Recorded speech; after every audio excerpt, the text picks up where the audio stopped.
ദാനിയേലിൻ്റെ പുസ്തകം 4-ാം അധ്യായം 1 മുതൽ 37 വരെയുള്ള വചനങ്ങൾ. നെബൂഖദ്നേസറിൻ്റെ രണ്ടാം സ്വപ്നം. നെബൂഖദ്നേസർ രാജാവ് ഭൂമുഖത്തുള്ള സകല ജനതകൾക്കും ജനപദങ്ങൾക്കും ഭാഷക്കാർക്കും എഴുതുന്നത്: നിങ്ങൾക്ക് സമാധാനം സമൃദ്ധമായി ഉണ്ടാകട്ടെ. അത്യുന്നതനായ ദൈവം എനിക്കറിയിച്ചത് തന്ന അടയാളങ്ങളും അത്ഭുതങ്ങളും പ്രസിദ്ധമാക്കുന്നത് നല്ലതാണെന്ന് എനിക്ക് തോന്നുന്നു. അവിടുത്തെ അടയാളങ്ങൾ എത്ര മഹത്വമുള്ളത്, അവിടുത്തെ അത്ഭുതങ്ങൾ എത്ര ശക്തിയുള്ളവ. അവിടുത്തെ രാജ്യമോ എന്നേക്കും നിലനിൽക്കുന്നത്, അവിടുത്തെ ആധിപത്യം തലമുറകളോളം നിലനിൽക്കുന്നത്. നെബൂഖദ്നേസറായ ഞാൻ എൻ്റെ കൊട്ടാരത്തിൽ സ്വൈര്യമായി ഐശ്വര്യത്തോടെ വസിക്കുകയായിരുന്നു. എനിക്കുണ്ടായ ഒരു സ്വപ്നം എന്നെ ഭയപ്പെടുത്തി. കിടക്കയിൽ വെച്ച് എനിക്കുണ്ടായ വിചിത്ര ദർശനങ്ങൾ എന്നെ അസ്വസ്ഥനാക്കി. സ്വപ്നത്തിൻ്റെ വ്യാഖ്യാനം പറഞ്ഞു തരേണ്ടതിന് ബാബിലോണിലെ സകല ജ്ഞാനികളെയും എൻ്റെ മുൻപിൽ കൊണ്ടുവരാൻ ഞാൻ കൽപ്പിച്ചു. മന്ത്രവാദികളും അഭിചാരക്കാരന്മാരും കൽദായക്കാരും ജ്യോതിശാസ്ത്രജ്ഞന്മാരും വന്നു. ഞാൻ സ്വപ്നം എന്തെന്ന് പറഞ്ഞെങ്കിലും അവർക്കാർക്കും അത് വ്യാഖ്യാനിക്കാൻ കഴിഞ്ഞില്ല. അവസാനം എൻ്റെ ദേവൻ്റെ നാമധേയമനുസരിച്ച് ബെൽഷത്സാർ എന്ന് വിളിക്കപ്പെടുന്നവനും വിശുദ്ധ ദേവന്മാരുടെ ആത്മാവ് ഉള്ളവനും ആയ ദാനിയേൽ എൻ്റെ മുമ്പിൽ വന്നു. അവനോട് ഞാൻ സ്വപ്നത്തെപ്പറ്റി ഇങ്ങനെ പറഞ്ഞു: മന്ത്രവാദികളിൽ പ്രമുഖനായ ബൽഷത്ശാസർ, വിശുദ്ധ ദേവന്മാരുടെ ആത്മാവ് നിന്നിലുണ്ടെന്നും ഒരു രഹസ്യവും നിനക്ക് അജ്ഞാതമല്ലെന്നും എനിക്കറിയാം. ഇതാ ഞാൻ കണ്ട സ്വപ്നം, അതിൻ്റെ വ്യാഖ്യാനം പറയുക. എനിക്ക് കിടക്കയിൽ വച്ചുണ്ടായ ദർശനങ്ങൾ ഇവയാണ്: ഭൂമിയുടെ മധ്യത്തിൽ വളരെ ഉയരമുള്ള ഒരു വൃക്ഷം ഞാൻ കണ്ടു. ആ വൃക്ഷം വളർന്നു വലുതായി അതിൻ്റെ അഗ്രം ആകാശം വരെ എത്തി. ഭൂമിയുടെ അതറ്റത്ത് നിന്നാലും അത് ദൃഷ്ടിഗോചരമായിരുന്നു. ഭംഗിയുള്ള ഇലകളോടുകൂടിയ അത് ഫലസമൃദ്ധമായിരുന്നു. എല്ലാവർക്കും ആവശ്യകമായ ഭക്ഷണം അതിൽ നിന്ന് ലഭിച്ചു. വന്യമൃഗങ്ങൾ അതിൻ്റെ തണലിൽ അഭയം തേടി. ആകാശപ്പറവുകൾ അതിൻ്റെ കൊമ്പുകളിൽ വസിച്ചു. എല്ലാ ജീവികൾക്കും അതിൽ നിന്ന് ഭക്ഷണം കിട്ടി. കിടക്കയിൽ വെച്ച് എനിക്കുണ്ടായ ദർശനത്തിൽ ഇതാ ഒരു ദൂതൻ, ഒരു പരിശുദ്ധൻ സ്വർഗത്തിൽ നിന്നിറങ്ങി വന്നു. അവൻ അത്യുച്ചത്തിൽ വിളിച്ചു പറഞ്ഞു: ഈ വൃക്ഷം വെട്ടിമുറിച്ച് കൊമ്പുകൾ ഛേദിച്ച് ഇലകൾ തല്ലിക്കൊഴിച്ച് കായ്കൾ ചിതറിച്ചു കളയുവിൻ. വന്യമൃഗങ്ങൾ അതിൻ്റെ ചുവട്ടിൽ നിന്നും പക്ഷികൾ അതിൻ്റെ ശാഖകളിൽ നിന്നും ഓടി ഒളിക്കട്ടെ. അതിൻ്റെ കുറ്റി ഇരുമ്പും ഓടും കൊണ്ട് ബന്ധിച്ച് വയലിലെ ഇളം പുല്ലുകളോടൊപ്പം ഉപേക്ഷിക്കുക. ആകാശത്തിലെ മഞ്ഞുകൊണ്ട് അവൻ നനയട്ടെ. വന്യമൃഗങ്ങളോടുകൂടെ ഭൂമിയിൽ പുല്ലിൽ കഴിയാനായിരിക്കട്ടെ അവൻ്റെ വിധി. അവന് മനുഷ്യൻ്റെ മനസ്സ് നഷ്ടപ്പെട്ട് മൃഗത്തിൻ്റെ മനസ്സ് ലഭിക്കട്ടെ. 7 സംവത്സരം അവൻ അങ്ങനെ കഴിയട്ടെ. ഈ വിധി ദൂതന്മാരുടെ പരിശുദ്ധന്മാരുടെ കൽപ്പന അനുസരിച്ചാണ്. അത്യുന്നതനാണ് മനുഷ്യരുടെ രാജ്യങ്ങളെ ഭരിക്കുന്നതെന്നും ഞാൻ തീരുമാനിക്കുന്നവർക്ക് അവിടുന്ന് അത് നൽകുമെന്നും മനുഷ്യരിൽ ഏറ്റവും എളിയവരെ അതിന്മേൽ വാഴിക്കുമെന്നും മനുഷ്യരെല്ലാവരും ഗ്രഹിക്കേണ്ടതിനാണിത്. ഈ സ്വപ്നമാണ് നെബൂഖദ്നേസർ രാജാവായി ഞാൻ കണ്ടത്. ആകയാൽ അല്ലയോ ബൽത്തേഷാസർ, വ്യാഖ്യാനം എന്തെന്ന് പറയുക. എൻ്റെ രാജ്യത്തെ ജ്ഞാനികളിൽ ആർക്കും ഇത് വ്യാഖ്യാനിക്കാൻ സാധിച്ചില്ല. എന്നാൽ പരിശുദ്ധ ദേവന്മാരുടെ ആത്മാവ് നിന്നിൽ ഉള്ളതുകൊണ്ട് നിനക്ക് സാധിക്കും. ബൽത്തേഷാസർ എന്നു പേരുള്ള ദാനിയേൽ ഒരു നിമിഷത്തേക്ക് അസ്വസ്ഥനായി. ചിന്തകൾ അവനെ പരിഭ്രാന്തനാക്കി.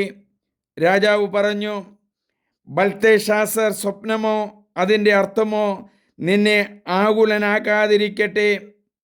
ബൽത്തേശാസർ പറഞ്ഞു, പ്രഭോ, സ്വപ്നം നിന്നെ വെറുക്കുന്നവരെയും വ്യാഖ്യാനം നിന്റെ വൈരികളെയും ഉദ്ദേശിച്ചായിരിക്കട്ടെ. ആകാശം മുട്ടെ വളർന്ന് ശക്തിപ്പെട്ടതും ഭൂമിയിൽ എവിടെയും നിന്ന് കാണാവുന്നതും മനോഹരമായ ഇലകളും നിറയെ ഫലങ്ങളും നിറഞ്ഞതും, അങ്ങനെ എല്ലാവർക്കും ഭക്ഷണം നൽകുന്നതും ചുവട്ടിൽ വന്യമൃഗങ്ങൾ അഭയം കണ്ടെത്തുന്നതുമായതും കൊമ്പുകളിൽ ആകാശത്തിലെ പക്ഷികൾ പാർത്തിരുന്നതുമായി നീ കണ്ട വൃക്ഷം വളർന്ന് ബലിഷ്ഠമായ നീ തന്നെയാണ്. നിന്റെ മഹത്വം വർദ്ധിച്ച് ആകാശം വരെയും നിന്റെ ആധിപത്യം ഭൂമിയുടെ അതിർത്തികൾ വരെയും എത്തിയിരിക്കുന്നു. ആ വൃക്ഷം വെട്ടിമുറിച്ച് നശിപ്പിക്കുവിൻ, എന്നാൽ അതിൻ്റെ കുറ്റിവേരുകളോടൊപ്പം ഇരുമ്പും ഓടും കൊണ്ട് ബന്ധിതനായി വയലിലെ ഇളം പുല്ലുകളുടെ ഇടയിൽ ഉപേക്ഷിക്കുക. ആകാശത്തിലെ മഞ്ഞുകൊണ്ട് അവൻ നനയട്ടെ. 7 സംവത്സരം കഴിയും വരെ അവൻ്റെ ഭാഗധേയം വന്യമൃഗങ്ങളോടൊപ്പമായിരിക്കട്ടെ എന്നിങ്ങനെ ഒരു ദൂതൻ, ഒരു പരിശുദ്ധൻ സ്വർഗത്തിൽ നിന്നിറങ്ങി വന്ന് വിളിച്ചു പറയുന്നത് രാജാവ് കണ്ടല്ലോ. രാജാവേ, ഇതാണ് അതിൻ്റെ വ്യാഖ്യാനം. അത്യുന്നതനായ ദൈവത്തിൽ നിന്ന് എൻ്റെ നാഥനായ രാജാവിൻ്റെ മേൽ വന്ന വിധി വാചകമാണിത്. നീ മനുഷ്യരുടെ ഇടയിൽ നിന്ന് ഓടിക്കപ്പെടും. നിന്റെ വാസം വന്യമൃഗങ്ങളുടെ കൂടെയായിരിക്കും. കാളയെപ്പോലെ പുല്ല് തിന്നുന്നതിന് നീ നിർബന്ധിതനാകും. ആകാശത്തിലെ മഞ്ഞുകൊണ്ട് നീ നനയും. അങ്ങനെ 7 സംവത്സരം കടന്നുപോകും. അപ്പോൾ അത്യുന്നതനാണ് മനുഷ്യരുടെ രാജ്യത്തെ ഭരിക്കുന്നതെന്നും താൻ ഇച്ഛിക്കുന്നവർക്ക് അവിടുത്തെ രാജ്യം കൊടുക്കുമെന്നും നീ അറിയും. സ്വർഗത്തിൻ്റെ പരമാധികാരം നീ അംഗീകരിക്കുമ്പോൾ വൃക്ഷത്തിൻ്റെ കുറ്റിവേര് ഉപേക്ഷിക്കാൻ കൽപ്പിക്കപ്പെട്ടതനുസരിച്ച് നിന്റെ രാജ്യം നിനക്ക് തിരിച്ചു കിട്ടും. അതിനാൽ രാജാവേ, എൻ്റെ ഉപദേശം സ്വീകരിക്കുക. ധർമ്മനിഷ്ഠ പാലിച്ചുകൊണ്ട്, പാപങ്ങളിൽ നിന്നും മർദ്ദകരോട് കാരുണ്യം കാണിച്ചുകൊണ്ട്, അകൃത്യങ്ങളിൽ നിന്ന് ഒഴിഞ്ഞു നിൽക്കുക.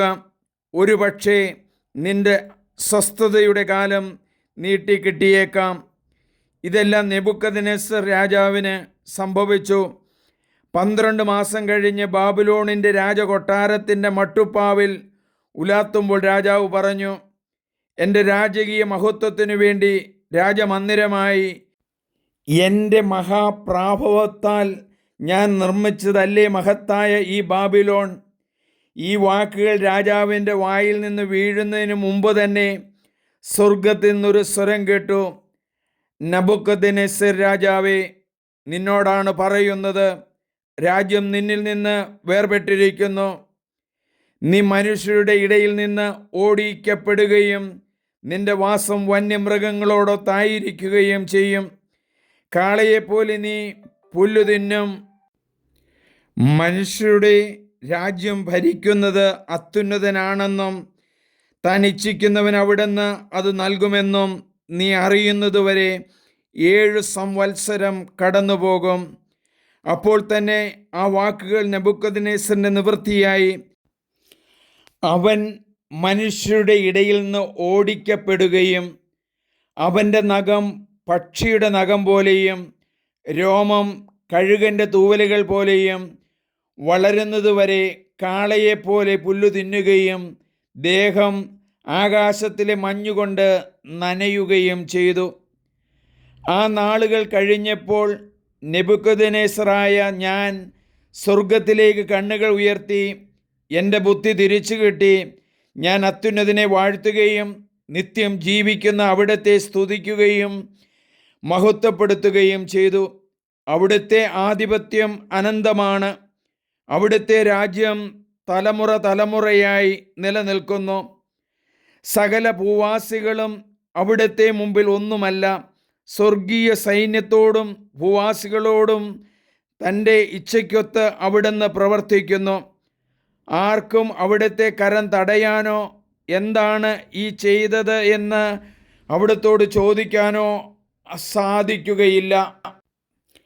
ആ നിമിഷത്തിൽ തന്നെ എനിക്ക് ബുദ്ധി തിരിച്ചു കിട്ടി. എൻ്റെ രാജ്യത്തിൻ്റെ മഹത്വത്തിനായി എൻ്റെ രാജ്യത്വവും പ്രതാപവും എനിക്ക് തിരിച്ചു കിട്ടി. എൻ്റെ ഉപദേശകന്മാരും പ്രഭുക്കന്മാരും എന്നെ തേടി വന്നു. എൻ്റെ രാജ്യത്തിൽ ഞാൻ വീണ്ടും പ്രതിഷ്ഠിക്കപ്പെട്ടു. പൂർവാധിക മഹത്വം എനിക്ക് ലഭിച്ചു. നെബൂഖദ്നേസറായ ഞാൻ ഇപ്പോൾ സ്വർഗത്തിൻ്റെ രാജാവിനെ സ്തുതിക്കുകയും പുകഴ്ത്തുകയും മഹത്വപ്പെടുത്തുകയും ചെയ്യുന്നു. എന്തെന്നാൽ അവിടുത്തെ പ്രവർത്തികൾ ശരിയായിട്ടുള്ളതും മാർഗങ്ങൾ നീതിപൂർണവുമാണ്. അഹങ്കാരികളെ താഴ്ത്താൻ അവിടുത്തേക്ക് കഴിയും. നമുക്ക് പ്രാർത്ഥിക്കാം. ദൈവമേ, നെബൂഖദ്നേസർ രാജാവിന് രണ്ടാമതും ദർശനങ്ങളും സ്വപ്നങ്ങളും ഉണ്ടായല്ലോ. സത്യത്തിൽ അത് വിശുദ്ധീകരിച്ച് ദാനിയേൽ പ്രവാചകൻ കൊടുത്തു. എന്നാൽ അഹങ്കാരിയായ രാജാവ് അത് മനസ്സിലാക്കിയില്ല. താനാണ് ബാബിലോൺ രാജ്യത്തിൻ്റെ ഉടമസ്ഥനെന്നും തന്നിലൂടെയാണ് സാമ്രാജ്യം വളർന്നതെന്നുമെല്ലാം അഹങ്കാരത്തോടെ ചിന്തിച്ചു. ആ നിമിഷം തന്നെ തൻ്റെ സ്ഥാനങ്ങളും മാനങ്ങളുമെല്ലാം നഷ്ടപ്പെട്ട് ഒരു മനുഷ്യൻ വികൃതനാകാവുന്നതിൻ്റെ മാക്സിമം വികൃതനായി തീർന്നല്ലോ. അഹങ്കാരമെന്ന ആ പാപത്തിൻ്റേതായ അവസ്ഥ ഞങ്ങളിൽ നിന്ന് മാറ്റണമേ. സ്വർഗത്തിലേക്ക് അങ്ങയുടെ നേരേക്ക് നോക്കിയപ്പോൾ വീണ്ടും രാജാവിന് നഷ്ടപ്പെട്ടു പോയ പ്രതാപമെല്ലാം തിരിച്ചു കിട്ടിയല്ലോ. അഹങ്കാരികളായി തീർന്ന, രോഗികളായി തീർന്നവരെയും, സ്വത്തുക്കൾ നഷ്ടപ്പെട്ടവരെയും, ദാരിദ്ര്യം അനുഭവിക്കുന്നവരെയും ഞങ്ങൾ സമർപ്പിക്കുന്നു. എളിമയുടെയും സാഹോദര്യത്തിൻ്റെയും ജീവിതം നയിക്കാൻ ഞങ്ങളെ പ്രാപ്തരാക്കണമേ. അതിനുവേണ്ടുന്ന ശക്തി വചനത്തിലൂടെ ഞങ്ങൾക്ക് ലഭിക്കുന്നുണ്ടല്ലോ. വചനമനുസരിച്ച് ജീവിക്കാനും വചനമനുസരിച്ച് ധ്യാനിക്കാനും ഞങ്ങളെ പ്രാപ്തരാക്കണമേ. നിത്യം പിതാവും പുത്രനും പരിശുദ്ധാത്മാവുമായ സർവേശ്വര എന്നേക്കും ആമേൻ. സ്നേഹമുള്ളവരെ, ഇത് നിങ്ങൾ മറ്റുള്ളവർക്ക് പങ്കുവെച്ച് കൊടുക്കണം, ഷെയർ ചെയ്യണം, ലൈക്ക് ചെയ്യണം. എൻ്റെ പേര് സണ്ണി പുൽപ്പറമ്പിൽ.